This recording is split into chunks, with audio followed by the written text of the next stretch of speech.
good morning po mga kabisnes. Talipan nyo. Good morning, Tay. Kabisnes. Magandang umaga. Ayan. Dahil ako, grabing lukuan ako. Sakit na ko. Bakit? Sakit kayo lagi. Maunan di kayo ko kalakaw. Kabisnes, daga kayo salamat ha. Business. Ayaw ka business. Asa din ka? Asa man din ka? Actually, yun. Suri-suri din ka. Ayaw, mawata ni akong kanis kilo eh. Oo, kasi sasabay tayo mag-jogging. Nakita kita kanina pa naglakad-lakad eh. Naglakad na ka. Lakad po kami mga kabisnes. Amas ka business. Oo. Doon si Kuya eh. Business. Ayaw mo lagi. Pagkol. Mayroon niya. Ayan. Hindi mo nakita. Nabas siya? Oo, na yan oh. Nanonood sa atin siya oh. Kumusta ka na daw? Kumusta? Ka-business. Maraming salamat kayo. Oo. Loy, tarogo eh. Nahina yung lakaw ba? Nahina lagi. Ayan. Sakit kayo kasi sa ito. Dugay ng kita sa business eh. Oo. Ano sabi mo? Di ka naman napupunta sa kanyang birthday? Ay, hindi ko magkatulit yung sa akong tiil. Ha? Sakit yung kayo ni. Yung duha o. Tili mo? Oo. Bakit? Ano nangyari sa paa mo? Tili mo? Buwa na. Sa kapoy na kaya akong ko. Kaya maglakaw ko. Oo. Ano ganit ko. Sure ka? Para... Size lang o. Oo. Sige. Nakulakaw ito ba? Ay, bumawag dito. Lakad-lakad kami nila na ito. Maraming salamat kayo. Oo, yan. Business. Oo. Sige. Talagang ano, lahat-lahat tayo naman kasi ano eh. Lahat na ito, utang na loob natin kay Kuya Kabisnes, di ba? Oo. Ayun. Sana kabisnes. Kaya... Maarin ka kabisnes. Maarin ka na ako. Pumunta sa sayo nung nakaraan, wala ka eh. Ha? Wala ka, lakaw ka. Lakaw ko na ako. Oo. Sige kabisnes. Asa man na kanina ito? Dato ligig kultur niya lagi. Oo. Pakita naman ka kay dalawang beses siya pumunta doon. Oo. Eh wala ka man. Sakit ako siya. Kaya pala wala ka dahil naglalakad-lakad ka. Oo. Noong nakaraan pumunta kami sa inyo, wala ka rin eh. Wala ka rin? Ako? Oo, wala ka. Oo. Palunga. Ayusan ka kaya? Lagi. Oo. Kabalakaan din ako lagi. Oo. Alam mo yun, Paul. Maraming salamat ka business. Hey. Grabe. Ka business, maraming salamat.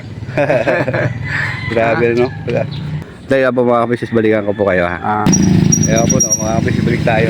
Ito ko lang kasi mga malabo. Anong po mga kabisnes? Malabo yung camera. Ayan.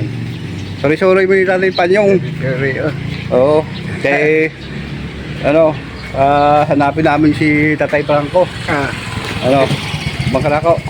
At sa inyo? Oo. Ayun nga po na mga kabisnes, yung paan tatay yung nakaraan. No. Basta may lakad po kami ni Kuya noon.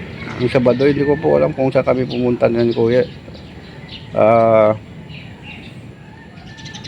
Ayun, yun pala.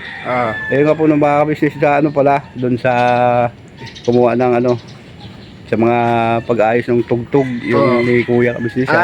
Gamitin. Tapos linggo, mga kabisnes, wala rin siya. Wala rin. Tapos ngayon Lunes, maaga pa po ako dito. Kaya ito sa po yung nakita ko. Nahanap ko pa rin po siya hanggang ngayon. Kaya naglalakad pa ako dito para makita ko siya. Yan. Sampagita po kami mga kabisnes yan. Pwede ako sa kabisnes eh. Ha? Pwede ako sa siya. Oo, pumunta nga. Ilang beses nga kami pumunta dito, wala ka nga eh. Wala ka. Wala ba ko? Oo, wala ka. Asa ba ka? Yan, nalakal lagi ko. Ha? Kalakal ko ba? Naglakaw ka? Hindi, kalakal. Kalakal. Anong kalakal? Para mga ha? Kuwan ba? Mga plastic ba? Mga plastic? Namunas ginawa tayo. Ha? Oo. Sige. Paano kayo dito na lang ako? Ano po mga kabisnes? Kabisnes, marami kayong salamat ha. Oo. Kabisnes, sana magkita pa tayo dito. Sa dali pa siguro magsakit akong paa. Paa? Grabe yung paan ako eh. Para si tatay, sa tatay nga po ng mga kabisnes, laki ng bukol. Oo. Mula tuhod hanggang talampakan nung nakaraan nga, kaya sabi ko sa kanya, kilala ko sa kanya ngayon. Dahil wala din po siyang tawag nito. Papuntahan ba na kaya siguro naglalakad-lakad din, wala ka lang po anong niya. Asan mo ron? Asan ato din ko pa palibot lang ko. Libot ka? Sige. Sige. Sige. Libot-libot ta kay libot-libot ta ba? Libot lang. Ano ako ng mga business. At babalikan ko yung mag-ikot-ikot lang kami ni yung talipan yung para matiseries itong pa. Baka sakali na mamaya-maya po mga business. Baka makita namin sa tayo dito. Yun, babalikan ko po kayo mga business namin minamahal. Ayun po ng mga ka-business, balik tayo. Kakausap lang po namin yung tatay po nyo. Hinatay ko po dito mga ka-business. Ayun si ano pangalan mo nga pala? Amy. Si Amy na po mga ka-business. Yun nga, kami tatay kanina, yung kamay niya gumaganon. Yun na nga eh. Nagdandaan po siya sa paglakad na po mga business. Sabay ko siya sa pag-jogging. Kanina si tatay. Oo, saka nakita po kami ni Ilna kanina po. Nag-uusap din po kami na doon siya namasukan pala. Tapos saan punta mo ngayon? Doon kay Ate Bibit, mga yung ulam. Walang ulam na tatay, wala kaming ulam eh. Kay Bibit? Dito sa may lang. Diyan lang sa may Sampaguita. Gusto mo hatid ka na doon? Ikaw? Yan naman mga ka-business. So, dagan po mga ka-business Kaya punaasa ko muna. Hatid kita doon para hatid ko sana sa barangay sa tatay kasi manghingi daw siya ng doon. Wala na nga, nagpunta na nga kami, nanghiram kami ng pera. Ano sabi? Nagpunta kami, daw, wala pa na schedule kay pang-birthday nga ni tatay, wala pa na schedule ang November. Okay. October pa daw ngayon ang nagpila doon, nagpunta na kami sa likod ng City Hall. Ganon? Oo. Wala pa. Wala pa. Kasi yan barangay kasi po yan. Pero mayroon talaga yan. Mayroon nga sa amin. Meron kaya wala pa na schedule ang November. Wala pa. Tunig pala to. Ayun, ano po mga ka-business. Sige. Sakay ikaw na. Kaya hati kita doon. Sige, salamat. Salamat sa Bibit. Hati ko siya doon sa hihingi doon po siya ng ulam sa kanino? Manghingi ako ng ulam. Kanino? Kay ate ko, Ate Bibit. Ayun, kay Ate Bibit. Sige. Manghingi ako ng ulam kay wala ulam na tatay. Ganoon? Oo. Sige po mga ka-business. Morning ka business. Balikan ko po kayo mga ka-business. Huwag po kayo. Ayun nga po ng mga kapapi. Hintayin na natin si yung kapatid ni Linlin o kaya si Ilna po mga business. Pahingi daw siya ng ulam. Ito po kami din galing kanina ni Tatay Punyong po mga business. So hintayin na natin at yun mga kapapi mga ka-business. Maraming salamat sa inyong pagmamahal sa ka-business official at Papa Dins TV. Po mga ka-business. At siyempre sa amin pong ate Mrs. KB Official Kamarch Family Ka-Business, siyempre Primus Budang Official po mga business. So maraming salamat sa inyong tulong at suporta at pagmamahal sa kabuuan ng ka-business family at siyempre sa mga kapatid ko pong kagwang at sa akin po mga ka-business, walang sawang suporta ninyo sa inyong Kuya Damulag. Maraming salamat sa walang sawang pag-unawa at pagmamahal sa inyong Kuya Damulag po mga ka-business. So hinahintay ko lang po mga ka-business si Ilna kasi humihingi po siya ng ulam yun. Huwag po kayong malis mga ka-business. Dito na po pala siya mga ka-business. Yan na lang? Wala di sa kulang. Ayun. Okay lang. Ayan, pwede na yan. Dahil buo naman yan. Mamaya mga lakal din ako para may ulam kami. Ayun, So hanggang dito na lang po mga kabisnes namin minamahal. Maraming salamat at never say goodbye tomorrow is another day. Birabanat lang po tayo mga kabisnes namin minamahal. Yun. At yun. Hindi po kayo palagi ka-business. Ayun. Na marami ka pang Ayan si Otol. Tol. Good morning. Ayan.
gawa